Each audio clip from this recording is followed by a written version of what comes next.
saya sedang berada di Rawapening, ingin mencari biota air tawar yang di sini isinya banyak sekali. Ikuti jejak saya, jejak petualang. Selain menawarkan keindahan panoramanya, rawa seluas lebih dari 2000 hektar ini juga menjadi habitat bagi beberapa biota air untuk bisa diambil dan dimanfaatkan oleh warga di sekitarnya.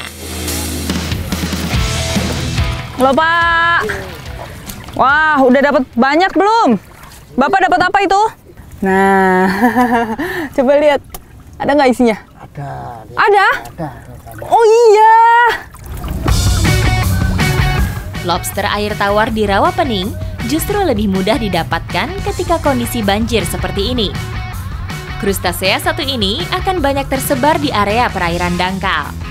Hidup di kedalaman air antara 2-5 meter, lobster air tawar menjadi salah satu buruan utama warga saat musim penghujan. Oh, isinya ini udah banyak sekali. Ini udah disimpan dari semalam ya, Pak? Makanya nggak heran kalau banyak. Ini saya mau ambil dulu nih. Salah satu. Ya, 3. Nah, ini dia. Lobster air tawar. Tuh. Tapi memang besarnya tidak sebesar lobster air laut. Bubu menjadi satu-satunya alat tangkap yang bisa menjebak udang yang aktif bergerak di malam hari ini. Jadi, bubu memang harus ditinggal minimal sehari semalam untuk bisa melihat hasilnya. Sebenarnya lobster ini bukan hewan endemik yang ada di sini. Tapi pada tahun 2000-an katanya ada yang bawa, lalu berkembang biak, menyebarlah akhirnya di sini. Bubu yang kedua mau saya ambil dulu. Nah, kita lihat apakah ada isinya.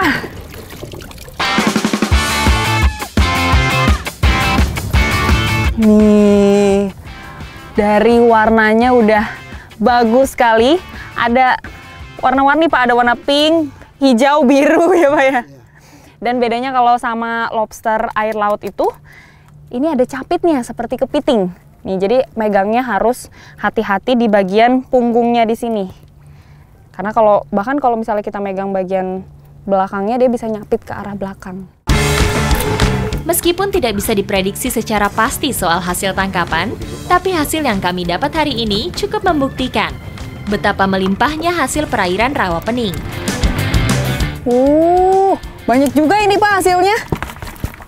Ya udah kalau gitu mending kita taruh bubu-bubu yang lain yuk Pak. Sebelah sana kali ya? Oke, ayo kalau gitu.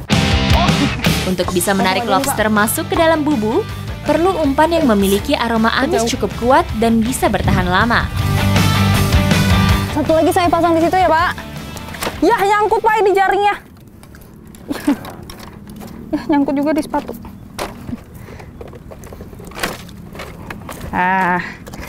Sini aman Pak.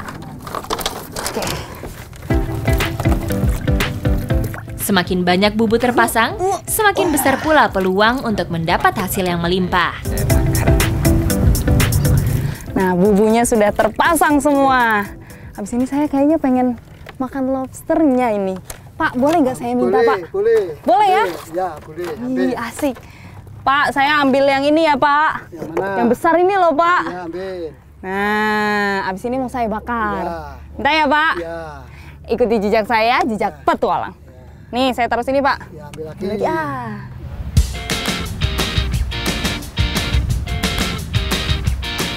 Crawfish hasil tangkapan hari ini akan kami olah dengan cara sederhana, supaya bisa merasakan rasa asli dagingnya.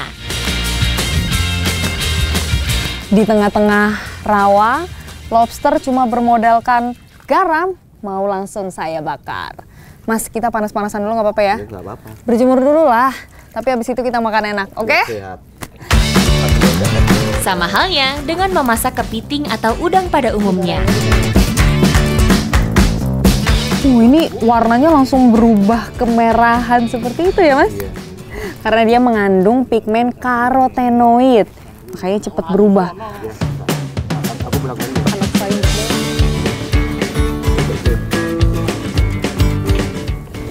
Nah, ini kelihatan udah mateng semuanya. Udah tinggal siap untuk disantap.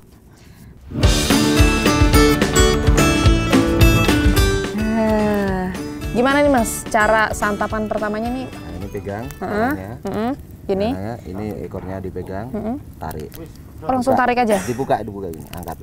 Nah. Iya, potek. Potek, tapi ini dagingnya udah Full. keluar semuanya nih. Full. Dagingnya seperti biasa, ini kenyal-kenyal. Udah gurih dan manis. Enak. Rawa Pening ini memang menyimpan banyak sekali biota-biota air. Tapi lobster menjadi makanan favorit saya. Apalagi menikmatinya di tengah-tengah perairan seperti ini. Ikuti jejak saya, jejak petualang.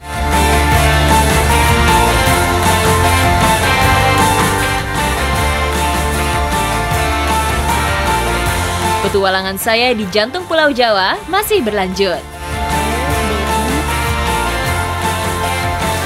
Godong mangsi adalah tumbuhan yang memiliki manfaat khusus dan tumbuhnya juga di dataran tinggi seperti ini. Ikuti jejak saya, jejak petualang. Di lereng timur Gunung Prau sendiri, setidaknya ada 65 hektar lahan masyarakat yang ditanami tanaman dengan nama keren Strobilantes cusia ini. Godong mangsi ini diambilnya setiap 3 bulan sekali, karena kalau lebih dari itu kualitasnya nanti jelek karena daunnya itu terlalu tua. Warnanya bisa kekuningan biasanya. Jadi yang bagus yang kayak gini nih, warna hijau. Salah satu keunikan tanaman ini adalah setelah dipanen, batangnya akan bertambah banyak dan daunnya akan lebih lebat lagi. Godong mangsi ini hanya bisa tumbuh di ketinggian minimal 1000 mdpl. Ini udah bisa diangkat, Pak? Ya, udah. Oke. Berat juga. Jadi daun-daun ini mau dikumpulkan, lalu nanti dibawa ke tempat pengolahan. Ayo Pak, sebelah sana ya.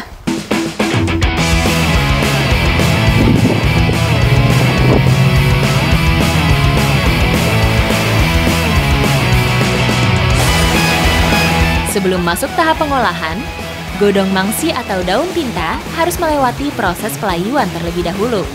Tujuannya supaya resin atau getah bisa keluar secara maksimal.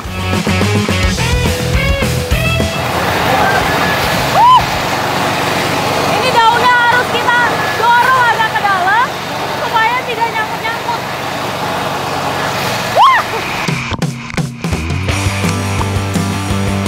Proses pemotongan daun dan batang juga menjadi salah satu cara memancing getah untuk mengeluarkan warna biru.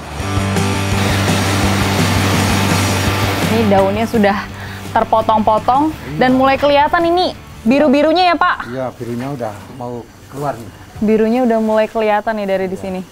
Habis ini mau dibawa ke kolam fermentasi.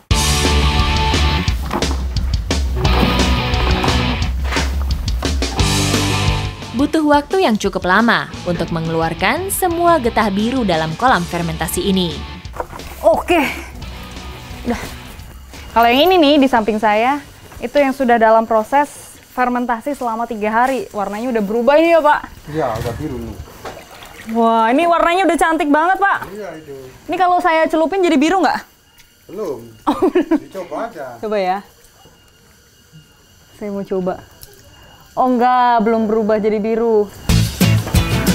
Setelah daun terfermentasi, warna biru tidak bisa langsung dipakai. Masih harus melewati proses mengikat warna menggunakan kapur gamping dalam kolam airasi.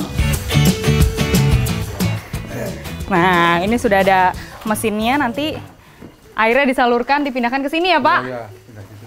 Nanti di sini dicampurkan dengan bubuk kapur supaya pigmen warnanya lebih keluar. Tapi kayaknya ini prosesnya sedikit lama. Saya mau lihat di situ ada yang sudah jadi.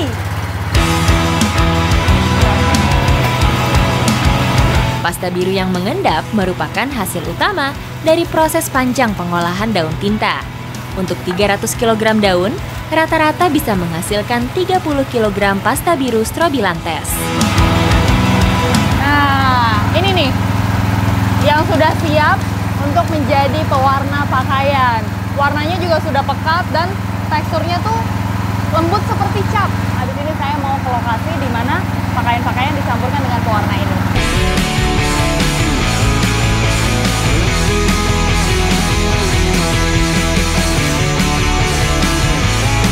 Untuk hasil yang maksimal pewarnaan kain, 1 kg pasta harus dicampur dengan 20 hingga 30 liter air. Lucu ya ini, Mas? Iya, Udah ini ada kan corak-coraknya. malam ini nanti yang jadi motif kita. Oh, ini udah pakai ini ya, lilin ya? Ya, pakai. Pemanfaatan pewarna biru bisa bermacam-macam. Bisa untuk warna dasar kain atau hanya sebagai corak saja. Pewarna alami ini juga anti luntur saat dicuci. Untuk proses perendaman kain sendiri juga ada teknik khusus, supaya bisa merata pewarnaannya. Dan caranya begini. Oh, ada tekniknya. Nggak Ini bisa sembarangan kalau ya? Orang Jawa kan wiru ini namanya. Wiru. Wiru tuh apa, Mas? Ini wiru itu kayak semacam lipatan gitu. Oh, dilipat. Yuk, kita mulai celupin. Ini harus pelan-pelan. Harus pelan-pelan ya? Iya, harus pelan. Saya jadi deg-degan nih. Supaya apa nanti udaranya itu nggak mengendap di sini. Ya. Oh, supaya udaranya tidak mengendap. Bikin pelan-pelan. Gula kong atau gula singkong merupakan campuran yang harus ada. Jika tidak diberi gula kong, warna tidak akan menempel atau terserap ke serat-serat kain. Ini deg-degan karena kainnya udah bisa diambil ya, Mas. Ayo kita mulai.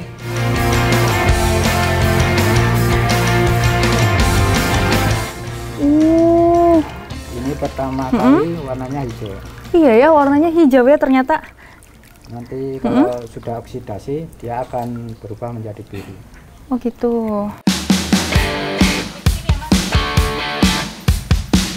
Ini udah mulai kelihatan biru nih, Mas. Padahal baru diangkat sebentar. Ternyata untuk bikin warna biru muda itu lebih sulit daripada biru tua. Karena kalau biru tua cukup dengan cairan yang bagus saja dia bisa menghasilkan warna yang cantik juga. Kalau kayak gini biru muda dia butuh pigmen yang sudah memudar. Makanya sulit mendapatkannya. Ikuti jejak saya, jejak petualang.